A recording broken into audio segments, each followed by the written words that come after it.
राशि गुप्ता जी। राधे राधे। राधे राधे महाराज जी।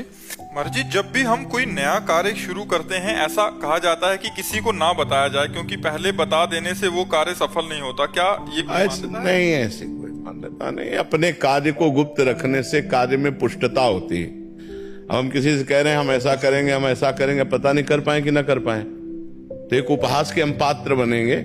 पहले हम अपने कार्य को गुप्त रखते हैं और हम करते हैं, और करके जब सफलता प्राप्त हो जाती है तब कह देते हैं, तो कोई परेशानी नहीं। उसका कोई ऐसा मतलब शास्त्रीय सिद्धांत नहीं है, पर वो एक लौकिक सिद्धांत है कि किसी कार्य को करने के पहले बाबूदी हम क्यों मारे, हम ऐसा करेंगे, हम ऐसा करेंगे, हम ऐसा करेंगे। जब हम हो जाएंगे तब वो सब पूरा समाज जान ही जाएगा, हम क्यों बोले, व्यर्थ की बात है। बकाया और कोई ऐसा नहीं कि आप बोल देंगे तो कार्य नहीं होगा, ऐसा नहीं। नीति के अनुसार भी महाराज जी, नीति शास्त्र में भी जैसे कोई दुश्मन उस कार्य में आधा पहले उत्पन्न कर हाँ वही, हाँ अपने कार्य को गुप्त रख करके जब कार्य की सफलता हो जाए तो अपने आप सब कोई जान जाएगा। हम पहले से क्यों उसको प्रकाशित करें। ये एक मतलब सामाजिक व्यवस्था के अंतर्गत है। ये कोई शास्त्रीय आज्ञा नहीं कि आप पहले बोल देंगे तो अनिष्ट हो जाएगा और वो कार्य होगा नहीं, ऐसा नहीं है। कितने ऐसे वीर हैं जो पहले ऐलान कर देते हैं, बाद में कार्य पूरा करते हैं। कितने ऐसे नियम वाले हैं, सुदृढ़ भाव वाले हैं जो पहले ऐलान कर देते हैं मैं ऐसा करूंगा, वैसा करके दिखा देते हैं। लेकिन अपने को चाहिए कि कार्य की प्रणाली को गुप्त रखें, और जब कार्य हो जाए तो समाज अपने आप जान जाएगा।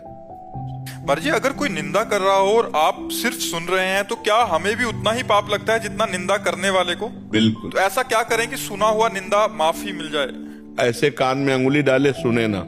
जब निंदा हो रही हो राधा राधा राधा राधा राधा राधा राधा राधा राधा उठ के चल दे वहां से। और जो पूर्व में सुना है मान लो किसी की, तो अब भगवान से क्षमा मांगे, क्योंकि भगवान ही सब रूपों में है। भगवान से ही प्रार्थना करें तो क्षमा हो जाएगी।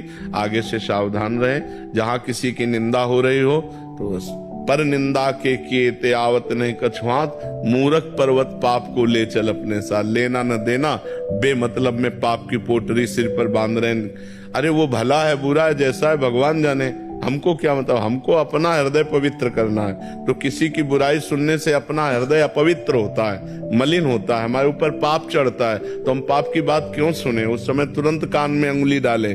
हाँ, और राधा राधा नाम उच्चारण इसलिए करें कि उसका कोई शब्द न पड़े। हम छोड़ करके तुरंत उस स्थान को चल दें जहां भक्त की निंदा हो रही हो, संत की निंदा हो रही हो, भगवान की निंदा हो रही, ये सब नहीं सुनना चाहिए। विजय पराशर जी आगरा से।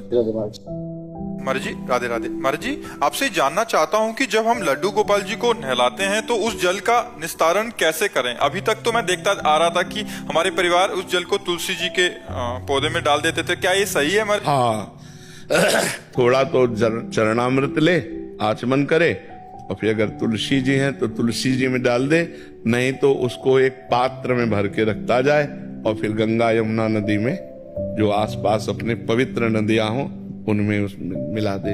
या तो ऐसे वृक्ष के घेरे में डाले जहां पैर ना पड़े, क्योंकि भगवान का स्नान का चरणामृत है ना। तो उचित यही है कि तुलसी जी के घेरे में डाले। जिसके घर में तुलसी जी नहीं है वो एक पात्र रख ले 5 लीटर 10 लीटर का, और उसी में डालता रहे, और जब भर जाए तो पास में जो नदी पवित्र हो वहां जाकर के उसी में डाल दे। ऐसे ऐसे कर दे। या अब जैसे घर में 10-5 लोग हो, थोड़ा थोड़ा चरणामृत पिए तो सब पी जाएं। ठाकुर जी के स्नान का तो चरणामृत पान करना चाहिए, पर मान लो लीटरों में तैयार होता है तो अब कैसे पान करें? तो फिर उसको ऐसे प्रयोग कर दे। पीपल की जड़ में डाल दे, तुलसी जी की जड़ में डाल दे, या ऐसी लता में डाले जहां पैर न पड़े, या पावन नदियों में डाल दे। महाराज जी, ठाकुर जी के फूलों को पहले नदी में विसर्जित करते थे, अब क्या करें महाराज जी? किसी पास के सरोवर के तट में खोद करके और उनको समाधि दे दे। जैसे एकत्रित फूल हो गए तो 10-5 दिन के एकत्रित कर लिए, और किसी सरोवर नदी के तट पर गए और किनारे में खोद करके और उन फूलों को ऐसे कर दिया, उनको ऐसे। अमित कुमार जी। राधे राधे प्रभु। राधे राधे महाराज जी। महाराज जी, मैं 16 वर्षों से फिल्म लाइन में था। महाराज जी, जब से मैंने मोबाइल के माध्यम से आपका सत्संग सुना, मेरा मन अभिनय में नहीं लग रहा, और मैं मुंबई सब छोड़ के वृंदावन रहने के लिए आ गया हूँ महाराज जी। नहीं, हमें लगता है कि अभिनय जीवन जीने के लिए है और जीवन प्रभु के लिए, ऐसा बना लो। अभिनय करना जीवन जीने के लिए अर्थ मिलता है। और अर्थ से हमारे जीवन का पोषण होता है और जीवन प्रभु के लिए कर ले तो इसमें कोई परेशानी नहीं होगी। अभिनय कोई निषिद्ध बात नहीं है कि हम त्याग करें, ऐसी बात। हाँ, भगवान का जब हम सच्चिंतन करने लगते हैं तो फिर असत बातों में मन नहीं लगता, ये बात तो है। लेकिन जीवन जीने के लिए भगवान ने हमें यहाँ भेजा है, अपना अपना रोल है, सब अभिनय कर रहे हैं, सबका अभिनय, कोई माता का अभिनय, कोई पिता का अभिनय, कोई पति का अभिनय, कोई समाज के बहुत बड़े पद का अभिनय, सबको अभिनय। तो आपको जो अभिनय मिले वो आप अभिनय करो और भगवान का भजन करते रहो, तो क्या परेशानी है? नहीं, हाँ ऐसा करो, क्योंकि जीवन सबका एक रोल है, सबको अभिनय करना पड़ रहा है। अब यहाँ वृंदावन में जैसे, तो वृंदावन में मान लो कैसे रहोगे, कुछ ना कुछ तो अभिनय यहाँ भी करना पड़ेगा नहीं करना पड़ेगा। तो यहाँ कोई गलती का होने का चांस अगर हो तो हमें लगता है दूर रह के वृंदावन का चिंतन करे तो ज्यादा अच्छा है। यहाँ रहकर अगर कोई हमसे पाप बनने लगे, कोई गंदी बातें बनने लगी, गंदे आचरण हो जाए, तो हमें लगता है दूर रहकर यहाँ आओगे तो तत्काल पाप नष्ट हो जाएंगे, क्योंकि धाम है ना, और धाम में पाप बन गया। मान लो जवान शरीर है, अब कहीं इधर उधर किसी से गंदी बातें हो जाए तो सब गड़बड़ हो जाएगा ना। मैं सोचता हूँ छोड़ के यहीं रहे लघु प्रभु, मन नहीं लग रहा है। बाबा जी बन रहा है क्या? मैं तो वैसे ही सोच रहा अरे बहुत कठिन है बाबा जी बनना, बहुत कठिन है बाबा जी बनना, सच्चाई का बाबा जी बनना। सच्चाई में चलने में हमें लगता है कि अगर भेष ना रखे और सच्ची भक्ति की जाए तो और ज्यादा अच्छा है। मान लो अब हम लोग दूसरों के द्वारा दिए हुए अन्न, पैसा, कपड़ा लत्ता, उनका प्रयोग करके भजन कर रहे हैं, तो हमारे भजन का हिस्सा वहां भी तो जाएगा। आप मेहनत करके रोल करके कमा रहे हैं और खा रहे हैं और सच्चाई से भजन कर रहे हैं, तो आपका भजन आपके पास ही है। तो हमें लगता है जब कभी ऐसा कोई बैरागी अच्छा तो भले संत बन जाए, नहीं तो हमें लगता है संत बनना अब कलिकाल में धीरे धीरे कठिन हो रहा है, संतत्व में चलना। अब ऐसे ढोंग करना तो बहुत, लेकिन सच्चाई से चलने में बच्चों बहुत कठिन बात है, बहुत कठिन बात है। इसलिए हमें लगता है साधु वेश तो धरो मति, साधु बनो, अंदर से साधु बन जाओ और भेष संसारिक रखो और मेहनत करके कमाओ, खाओ, दूसरों को खवाओ और खूब भजन करो, ये बढ़िया है। ठीक है, हाँ सर। शिवपाल जी जज्जर हरियाणा से। राधे राधे महाराज जी। महाराज जी, मैंने किसी ग्रंथ में पढ़ा था कि मृत्यु के समय जीवात्मा अपने सूक्ष्म शरीर के माध्यम से बाहर निकलती है तो तत्काल उसका संरक्षण करने के लिए उसके पूर्व स्वजन, इष्ट, गुरु आदि का सहयोग मिलता है। कुछ नहीं, कुछ नहीं है, सब नहीं, ऐसा कुछ नहीं होता। जो अज्ञानी जीव शरीर छोड़ता है तो कर्म बंधन में बंधा हुआ वो होता, स्वतंत्र नहीं होता और उसकी कोई रक्षा करने की जरूरत नहीं होती। वो दो प्रकार की गतियों को प्राप्त होता है, या तो नारकी गति को, और या पुण्यात्मा है तो स्वर्ग गति को। अगर स्वर्ग गति को जाता है तो देवलोक से आते हैं उसको लेने के लिए, अगर नरक गति को जाता है तो यमदूत लेने के लिए आते हैं। हरि गुरु सबकी रक्षा करते होते तो बात बन गई होती ना, सबकी बात बन गई होती।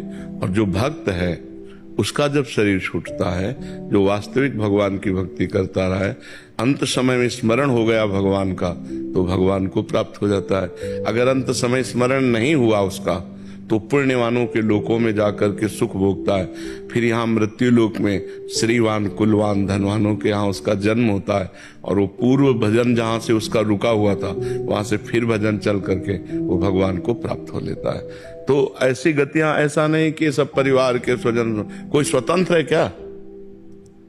कोई स्वतंत्र है क्या? सब परतंत्र है, कर्म के वशीभूत सब हैं। तो ऐसा थोड़ी कि तुम्हारे पिता के तुम्हारी संरक्षा करेंगे, वो न जाने कौन से नरक में है या न जाने कौन से स्वर्ग में या न जाने कौन सी योनि में चले गए। वहां कोई परिवार स्वजन संबंधी तुम्हारा थोड़ी है, शरीर तक है, शरीर का काम खत्म, कर्म बंधन से वो जीव कहाँ कीड़ा बनेगा जाके कि देवता बनेगा जाकर कि क्या बनेगा, उसका कोई ये सब प्रमाणिक किसी ग्रंथ में लिखा हो तो हमें बताओ, क्योंकि जहां तक बचपन से हम ग्रंथ ही पढ़ते रहे, समझ आ रहा है आपको? ये बात ऐसा है। जीव स्वतंत्र नहीं है, जीव परतंत्र है, कर्म के परवश। और जिस दिन कर्म पर विजय प्राप्त कर ली उसने, तो फिर वो तो भगवान का स्वरूप हो गया। ब्रह्मविद ब्रह्मवि भवति, वो तो परमात्मा स्वरूप, उसका कहाँ आना जाना है। जैसे तरंग समुद्र में लीन हो गई तो समुद्र हो गई, तरंग का अस्तित्व खत्म हो गया। तो जब जीव को ज्ञान हो गया तो ब्रह्मविद ब्रह्मवि भवति, वो ब्रह्म स्वरूप हो गया, उसका कहीं आना जाना नहीं। सर्वत्र व्याप्त कण कण में परमात्मा में लीन हो गया, समा गया। जैसे तरंग समुद्र में लीन हो गई, अब खोजने पर भी तरंग नाम पता नहीं चलेगा।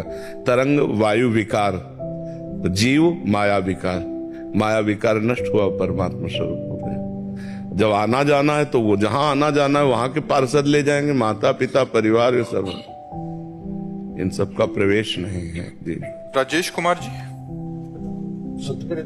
राधे राधे महाराज जी। महाराज जी, जब ये शरीर भक्ति करने योग्य था तब ये शरीर प्रपंच में रहा, परंतु गुरुदेव भगवान भजन नाम जब अभी शुरू किया है, अब ये शरीर एक अवस्था में नहीं बैठ सकता महाराज जी। नहीं, बैठना भक्ति नहीं है। भक्ति का स्वरूप है तदर्पिता अखिलाचारिता तद स्मरणेन परम व्याकुलते, देवर्षि नारद जी कहते हैं। हमारे हर आचरण भगवान के अनुकूल हो और भगवान को समर्पित हो। अनुकूल का तात्पर्य है शास्त्र धर्म मर्यादा के अनुसार अब हमारे आचरण हो।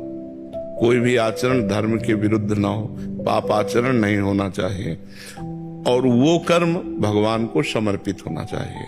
जो भी कर्म करें भगवान को समर्पित करें, और उठते बैठते चलते फिरते खाते पीते सोते जागते जब हमारी स्मृति आवे, राधा राधा राधा राधा, जो भगवान नाम प्रिय है वो नाम हम जप कर रहे हैं, इसी का नाम भक्ति है। भगवान की लीला कथाओं को सुनना, भगवान की पूजा करना, भगवान के भक्तों का संग करना, भगवान जहाँ जहाँ जो लीलाएं किए उन तीर्थ स्थलियों में जाना, तो ये सब भक्ति के अंतर्गत आता है। बैठना कोई साधना भक्ति की नहीं है कि हम बैठ कर ही भजन, नहीं, हम फावड़ा चलाते हुए, झाड़ू पोछा लगाते हुए, व्यापार करते हुए, नौकरी करते हुए भी भगवान की भक्ति कर सकते हैं। नाम जप, निरंतर नाम जप का अभ्यास करें अंदर ही अंदर, और बाहर व्यवहार करते रहे तो क्या फर्क पड़ता है। तो भक्ति का स्वरूप है भगवद स्मृति, प्रभु से चित्त जोड़े रहना, मय्यासक्त मना, भगवान में मन जोड़ना। अगर हमारा मन प्रभु में जुड़ा हुआ है तो हमारी भक्ति हो रही है। वो हम चाहे पढ़े हैं तो पढ़े हैं, हमारा मन भगवान में जुड़ा हो। शरीर की स्थिति को भगवान नहीं देखते। आप गंगा जी में खड़े होकर गलत चिंतन कर रहे हैं तो आपको गलत चिंतन का फल मिलेगा। गंगा जी में खड़े होकर गलत चिंतन करें तो गलत चिंतन का फल मिलेगा। और आप सोच में बैठ करके बढ़िया चिंतन कर रहे हैं तो आपको बढ़िया फल मिलेगा। शरीर सोच में है या गंगा जी में, इससे मतलब नहीं ज्यादा, खास मतलब है आपका चिंतन क्या है। आपका चिंतन यदि भगवान का है तो आपकी भक्ति हो रही है। आपका चिंतन संसार का है तो वृंदावन में रहते हुए भी भक्ति नहीं हो रही है। चिंतन भगवान का चाहिए। जैसे आपने त्राटक के बारे में बोला, वो चाहता था कि वैसा नहीं हो सकता बैठे हुए। त्राटक बोला था एक बिंदु पर। हाँ, देखो, सबके लिए सब साधन नहीं है, सबके लिए सब साधन नहीं है।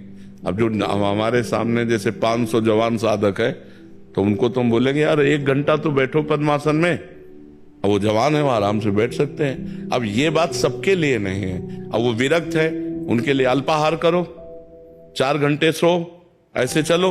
अब गृहस्थ आदमी 4 घंटे सो के कैसे चल पाएगा, उसको तो 7 घंटे चाहिए, और वो अल्पाहार करेगा तो फावड़ा कैसे चलाएगा। उसके लिए तो अच्छा भोजन चाहिए। तो ये देखना चाहिए कि उपदेश किसको दिया जा रहा है।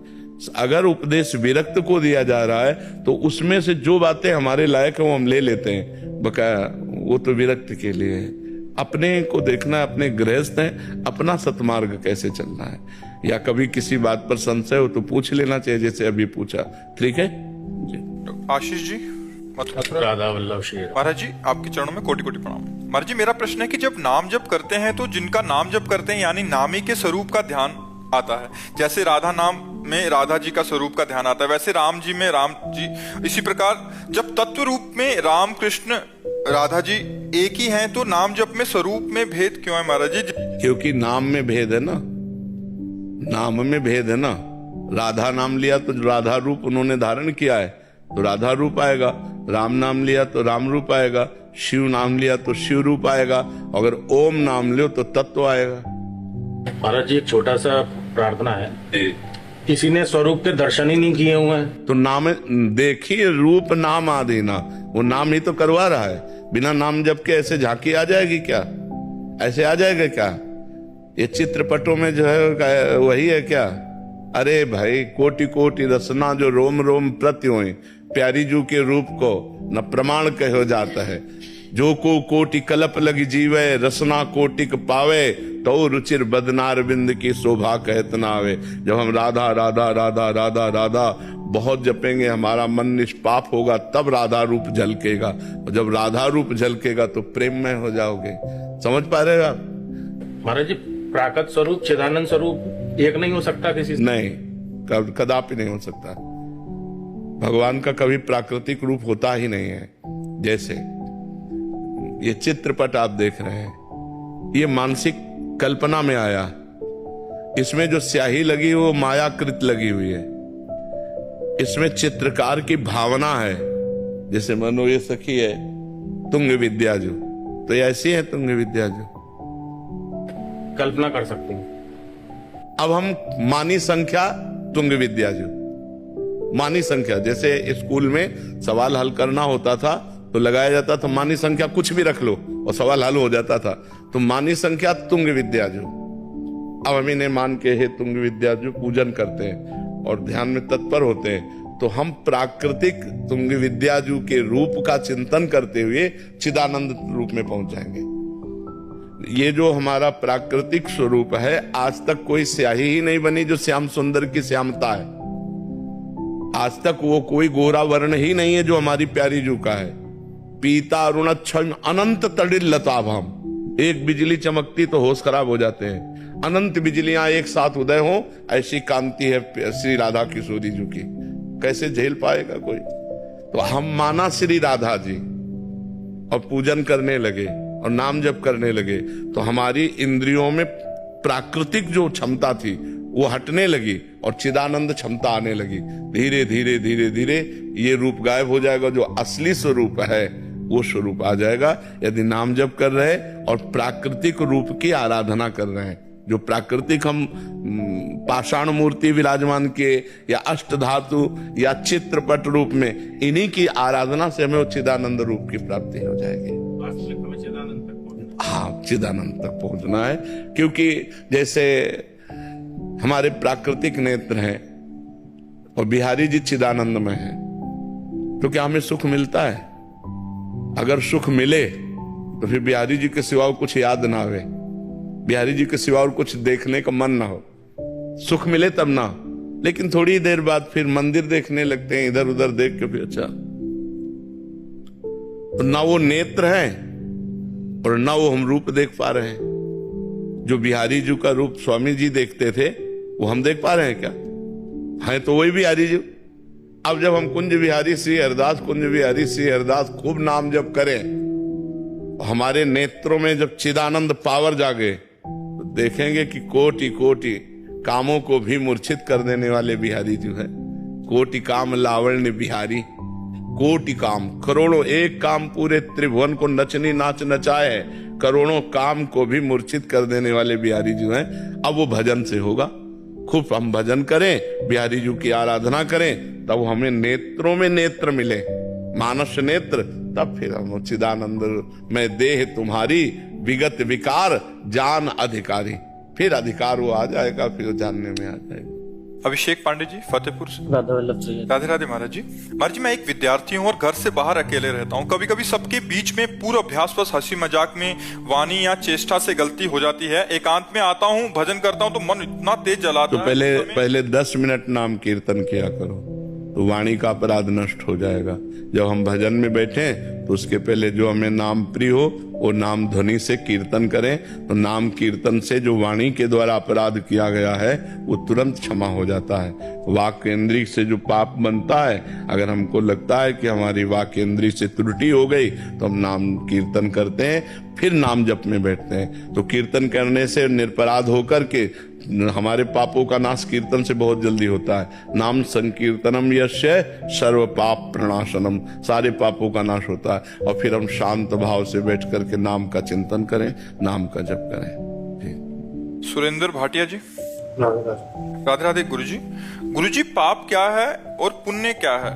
जो शास्त्र कहता है कि ये करो उसे पुण्य कहते हैं, और जो शास्त्र कहता है ये ना करो वो पाप है। जैसे स्त्री स्वरूप 4 हैं, मां, बहन, बेटी और पत्नी।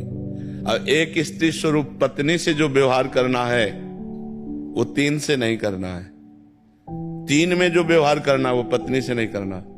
अगर आप पत्नी वाला व्यवहार इन 3 पवित्र संबंध तो ये महापाप हो जाएगा। तो जो शास्त्र विरुद्ध आचरण है उन्हें पाप कहते हैं, और जो शास्त्र संयत, शास्त्र नियत कि ये करना चाहिए उसे पुण्य कहते हैं। भावना गोस्वामी जी, दिल्ली से। राधे राधे। महाराज जी, मन व प्रत्येक इंद्रियों में जो अंधकार फैला रखा है वो समय नष्ट कर रहा है। हमारा इस दुष्ट मन को हम कैसे केवल प्रभु में ही लगाएं? जन्म जन्म जाते जा रहे हैं, पर महाराज जी किसी जीवन में प्रभु नहीं मिले आज तक। महाराज जी, इस जीवन में उनका नाम और इसको कैसे पकड़ूं महाराज? जब पकड़ो ना, क्या जबान भगवान ने दी, राधा राधा राधा राधा राधा राधा। कान भगवान ने दिए, भगवान की चर्चा सुनो। आंख भगवान ने दिए, सब में भगवान की भावना करो। जैसे बिजली के बिना कोई यंत्र नहीं चल सकता, ऐसे भगवान के बिना कोई स्त्री पुरुष मनुष्य पशु पक्षी, इनमें जो चेतना है ये सब भगवान ही है। पर मन बहुत परेशान कर रहा है महाराज जी। मन परेशान कर रहा है क्योंकि मन को तुमने परेशानी जगह में लगा रखा है। अगर आनंद की जगह में लगाओ तो आनंद मिले। आनंद सिंधु प्रिया प्रीतम है, और परेशानी की जगह शरीर और संसार और भोग है, तो शरीर संसार भोगों में लगाओगे तो परेशानी पैदा होगी। प्रिया प्रीतम में लगाओगे तो आनंद प्रकट होगा।